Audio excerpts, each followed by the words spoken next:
Hello बच्चों, कैसे हैं आप। आज के इस वीडियो सेशन पर हम पढ़ने वाले हैं एटॉमिक स्ट्रक्चर से ही अगला टॉपिक के बारे में, जो है हमारा अयुग्मित इलेक्ट्रॉनों की संख्या ज्ञात करना। आप अक्सर देखते होंगे कि आपके 12th बोर्ड एवं बीएससी और आईआईटी नीट जैसे कंपटीशंस एग्ज़ाम्स पर अक्सर किसी एटम और एटम आयन से अयुग्मित इलेक्ट्रॉन्स छांटने के लिए या अयुग्मित इलेक्ट्रॉन कैलकुलेट करने के लिए क्वेश्चंस आते हैं। तो बात करें अयुग्मित इलेक्ट्रॉन कैसे निर्धारित करते हैं और अयुग्मित इलेक्ट्रॉन होता क्या है। तो अयुग्मित इलेक्ट्रॉन वो इलेक्ट्रॉन होते हैं जिसका किसी कक्षक में युग्म नहीं बना होता, मीन्स वो पेयर्ड नहीं हुआ होता। जैसे कि आपने कक्षकों के बारे में पढ़ रखा है, तो अगर हम किसी एटम में किसी एस पी डी एफ में से किसी में भी एक ऑर्बिटल जैसे कि ले लेते हैं, तो इस पर अगर हमारा इलेक्ट्रॉन कुछ इस प्रकार उपस्थित है तो वो अयुग्मित इलेक्ट्रॉन कहलाता है, मीन्स अनपेयर्ड इलेक्ट्रॉन। और यदि ये डबलेट हो जाता है अर्थात पेयर्ड हो जाता है तो वो फिर युग्मित कहलाता है। तो आपसे अक्सर इन्हीं इलेक्ट्रॉनों की संख्या कैलकुलेट करने के लिए पेपर पर पूछता है। तो देखते हैं कैसे किसी एटम और एटम आयन पर हम इलेक्ट्रॉन्स युग्मित रूप में कैलकुलेट करते हैं। ठीक है, तो सबसे पहले तो एक एग्जांपल से मैं आपको स्पष्ट कर देता हूँ। जैसे कि हमने एक एटम लिया नाइट्रोजन, और नाइट्रोजन एटम पर एटॉमिक नंबर होता है 7। तो इसकी कॉन्फ़िगरेशन कर लेते हैं 1s2 2s2 2p3। क्लियर। अब इसमें से लास्ट की जो सब सेल है वो है p, और p सब सेल में हमारी होती हैं 3 ऑर्बिटल px py pz। ठीक है, तो हम उनको ड्रा करके अब इनमें से देखते हैं कितने इलेक्ट्रॉन हैं। तो हमें इसमें इलेक्ट्रॉन है 3 फिल करने के लिए, और उनको हम हुंड के बेस पर वितरित कर देते हैं।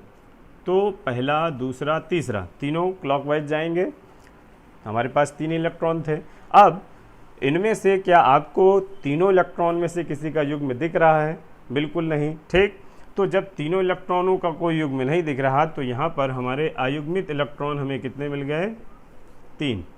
ठीक, अब इसमें से आप सोच रहे होंगे कि मैंने पीछे की कक्षकें क्यों नहीं देखी। तो पीछे की कक्षकों को देखने की हमें कोई आवश्यकता नहीं है, क्योंकि जब तक पीछे की कक्षक हमारी फील्ड नहीं होंगी तब तक इलेक्ट्रॉन आगे की कक्षक पर नहीं जाएगा। तो इसलिए आप जो है लास्ट की जो सबसेल मिले तो उसका जो है इस तरीके से इलेक्ट्रॉनिक विन्यास हुंड के बेसिस पर कक्षक में करके देखोगे।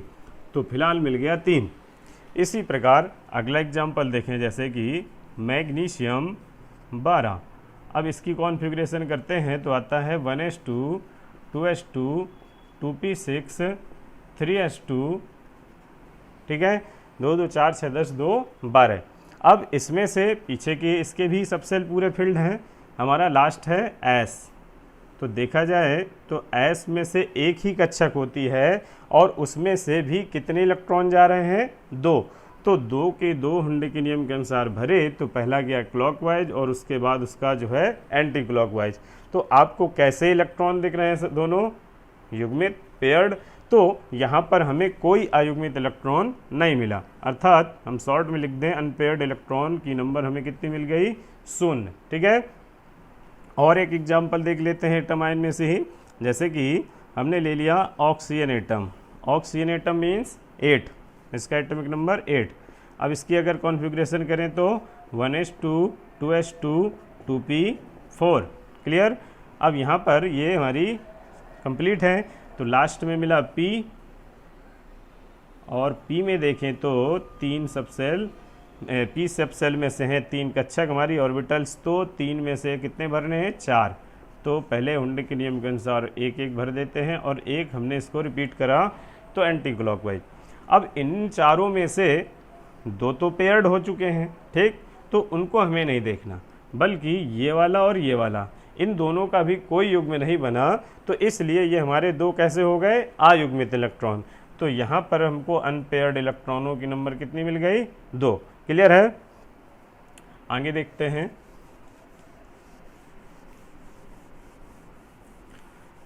अब परमाणु के बाद देखते हैं एटम आयन में से। बेसिकली एटम आयन में से ही क्वेश्चन ज़्यादा पूछे जाते हैं, ठीक है। अब जैसे कि हमने ले लिया सोडियम प्लस एटम, अब सोडियम प्लस एटम आयन में से सोडियम का एटॉमिक नंबर होता है 11। अब इसकी कॉन्फ़िगरेशन करोगे तो 1s2 2s2 2p6, अब 3s1 नहीं करना हमको, ठीक, क्योंकि सोडियम में तो 11 होते हैं, लेकिन सोडियम आयन में से एक इलेक्ट्रॉन उसने क्या किया है, किसी को डोनेट कर दिया है, ठीक, तो उसमें एक इलेक्ट्रॉन की कमी है। तो आपकी जो 3s कक्षक है उसमें इलेक्ट्रॉन अभी कितने हैं, 0, उसमें कोई इलेक्ट्रॉन नहीं। तो आप उसको यहाँ शो कर सकते हो, नहीं भी कर सकते हो। तो इसको अगर यहाँ से हम हटा भी देते हैं तो कोई मतलब नहीं है। अब यहाँ पर लास्ट जो है P, और P में हमने रखी 3 ऑर्बिटल्स और इलेक्ट्रॉन्स फिल किए 6, 1 2 3 4 5 6, क्लियर। अब यहाँ पर क्या आपको कोई ऐसा इलेक्ट्रॉन दिख रहा है जो जोड़े पे ना हो, तो तीनों इलेक्ट्रॉन भी हमें जोड़े पे दिख रहे हैं, तो इसलिए यहाँ पर भी अनपेयर्ड इलेक्ट्रॉन्स की नंबर हमारी हो गई 0, क्लियर। अब इसके बाद जैसे कि अगला एग्जांपल ले लेता हूँ मैं Fe2+। अब फेरस आयन में से बात करो तो फेरस या कहें आयरन का जो एटॉमिक नंबर होता है 26 होता है, लेकिन इस आयन ने अपने आप से कितने 2 इलेक्ट्रॉन किसी को डोनेट कर दिए हैं अपने आउटर सेल से, क्लियर। तो 1s2 2s2 2p6 3s2 3p6। अब देखो, अब यहाँ पर बहुत जो है आपको ध्यान रखना है, क्योंकि प्रमुख रूप से जो हमारे डी ब्लॉक के एलिमेंट्स में से आयन आते हैं उनमें से बहुत से बच्चे गलती करते हैं। क्या गलती करते हैं, तो देखो मैं आपको गलती दिखाता हूँ। पहले हमने विन्यास किया तो 4s2, ठीक है, अभी भरना कितना था 24 का, 2 2 4 6 10 2 12 6 18 2 20, और 3D में से हमने 2 इलेक्ट्रॉन रिलीज कर दिए तो बचे कितने 4। अब ये गलती है आपकी। अब यदि आप ऐसे करते हो तो आपको यहाँ पर अयुग्मित इलेक्ट्रॉन मिलने वाले हैं 4, ठीक, लेकिन अगर हम इसको इस तरीके से करते हैं 1s2 2s2 2p6 3s2 3p6, तो जैसे कि कोई भी एटम आयन जब भी अपने पास से इलेक्ट्रॉन को डोनेट करता है किसी को, तो वो अपने आउटर सेल से करता है, ना कि अपने इनर से। तो आउटर से करता है तो इसमें से ये तो इसका इनर सेल है, जबकि ये वाला आउटर। तो अगर आपने यहाँ से इलेक्ट्रॉन निकाले तो वो गलत हो जाएगा। अब देखो, अगर हमने इससे इलेक्ट्रॉन निकाले तो 4s हो गई हमारी 0, और 3D में कितने रहेंगे 6। तो यहाँ पर इस मेथड में से आपको ये ध्यान रखना है कि अब कभी भी इलेक्ट्रॉन जब भी आप निकालोगे तो उसके इनर सेल से नहीं निकालेंगे, आउटर सेल से ही आपको इलेक्ट्रॉन जो उसके निकालने हैं, ठीक। नहीं तो हो सकता है आपके वहाँ पर अनपेयर्ड इलेक्ट्रॉन्स की नंबर गलत आ जाए, ठीक है। तो इस पर यहाँ तक की कक्षक हमारी पूरी फील्ड है, इसमें कोई इलेक्ट्रॉन नहीं, तो डी सब सेल ले लेते हैं, और डी सब सेल में 5 ऑर्बिटल हैं हमारी, 2 3 4 5, और उसमें से फील्ड कितने करने हैं 6, 3 4 और 5, ठीक। और एक और बचा, वो भी फील्ड कर दिया, तो कितने आए अनपेयर्ड इलेक्ट्रॉन 4, ठीक है। तो ये बात ठीक है कि यहाँ पर भी अयुग्मित इलेक्ट्रॉन 4 आ रहे हैं, यहाँ पर भी 4 आ रहे हैं, लेकिन इस तरीके का फॉर्मेट रॉन्ग माना जाता है, ठीक है। क्योंकि इलेक्ट्रॉन हमेशा किसी भी एटम से या एटम आयन में से जब भी इलेक्ट्रॉन जो है हमारे उत्सर्जित होंगे या किसी को दान किए जाएंगे तो वो उसके बाह्य कोश से दान किए जाएंगे, ठीक है। तो ऐसी गलती नहीं करनी, नहीं तो ये आपका गलत माना जाएगा, ठीक है। और एक एग्जाम्पल देखते हैं इसी पर, जैसे कि अब मैंने ले लिया Fe3+, क्लियर। अब Fe3+ में आयरन फिर से कितना हो जाएगा 26। अब इसकी कॉन्फ़िगरेशन करते हैं तो 1s2 2s2 2p6 3s2 3p6 and 4s हमने कर दिया 0, और 3D चूँकि 4s से 2 पहले ही निकल चुके थे तो एक अभी हमारा और निकल गया, तो बचे कितने 5, ठीक है।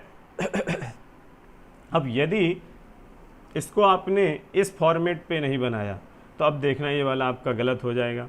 तो फिलहाल देखो, पहले इसको देखो, जो सही मेथड है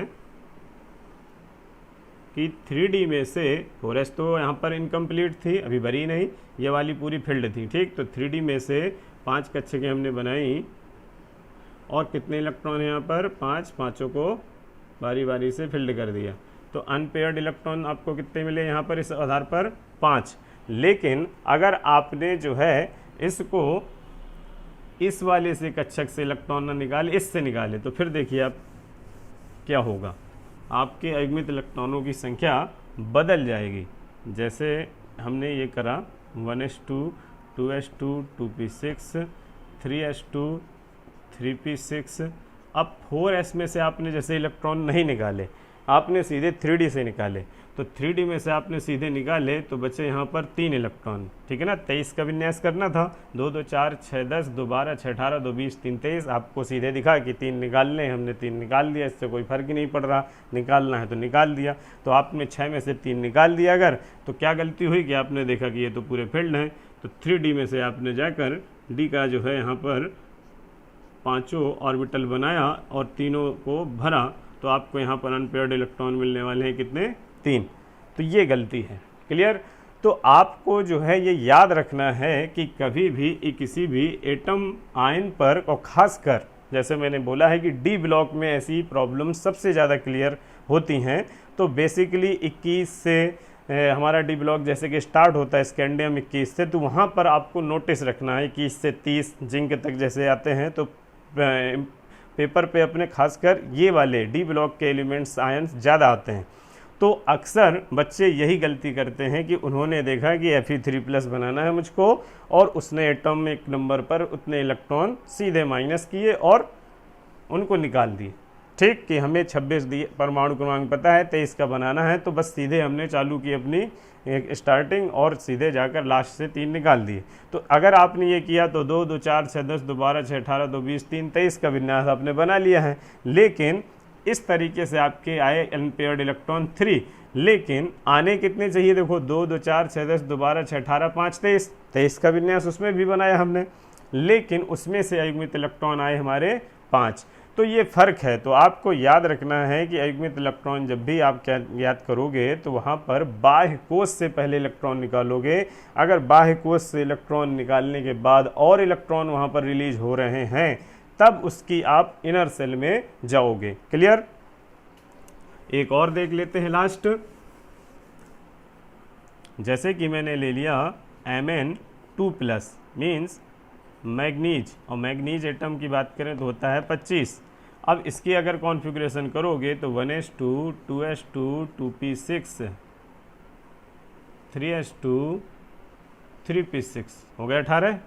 अभी भरना कितना है 23, ठीक। अब 23 भरना है तो सीधे माइनस करते हुए अगर चलना है तो दिमाग पर जोर देते हुए कि हमें बाह्य कोश से इलेक्ट्रॉन निकालना है। तो 3p के बाद आती है 4s, और 4s के इलेक्ट्रॉन आपने जो है दोनों के दोनों निकाल दिए, तो 3d पे बचे आपके कितने 5, ठीक। 18 5 23, क्लियर। अब यहाँ पर चूंकि ये वाली पूरी फील्ड है और ये वाली खाली है, तो 3d में फिर से कितने यहाँ पर भी इलेक्ट्रॉन में Mn2+ मिल रहे हैं हमको 5, ठीक। 3 4 5 और 5 हमने यहाँ पर इलेक्ट्रॉन फिल किए, तो यहाँ पर सभी के सभी कैसे मिले, बिना जोड़े के, ठीक। अब बिना जोड़े के मिले तो सभी अयुग्मित हैं, और अयुग्मित हैं तो कितने हैं 5 हैं, क्लियर। एक 2 निगेटिव आयन भी देख लेते हैं जरा। जैसे कि मैंने ले लिया N-3 मीन्स नाइट्राइड आयन। अब नाइट्राइड आयन की बात करें तो नाइट्रोजन का ये आयन है और इसका एटॉमिक नंबर होता है 7। अब चूंकि इसने 3 इलेक्ट्रॉन यहाँ पर क्या किए हैं, किसी से ग्रहण कर लिया है, ठीक। किसी ने इसको दान दे दिया है, ले जाओ, ठीक है। अब इसने 3 इलेक्ट्रॉन ग्रहण कर लिए तो इसके पास कितने हो गए 10। अब 10 हो गए तो आपको 1s2 2s2 2p6 कर देना है, ठीक। तो कितने हो गए 10। अब इसमें से पूछे कि कितने हैं अयुग्मित, तो देखो चूँकि इसका लास्ट सबसेल है 2p और p में होते हैं हमारे 3 ऑर्बिटल्स, हमने बारी बारी से हुंड के नियम से भरा, तो 2 2 4 तो 6। क्लियर। तो यहाँ पर अभी आपको सभी कैसे दिख रहे हैं, सभी अयुग्मित इलेक्ट्रॉन दिख रहे हैं, सॉरी सभी युग्मित दिख रहे हैं। तो अनपेयर्ड इलेक्ट्रॉन्स की नंबर हमारी यहाँ पर कितनी हो गई, 0। ठीक। और एक देख लेते हैं,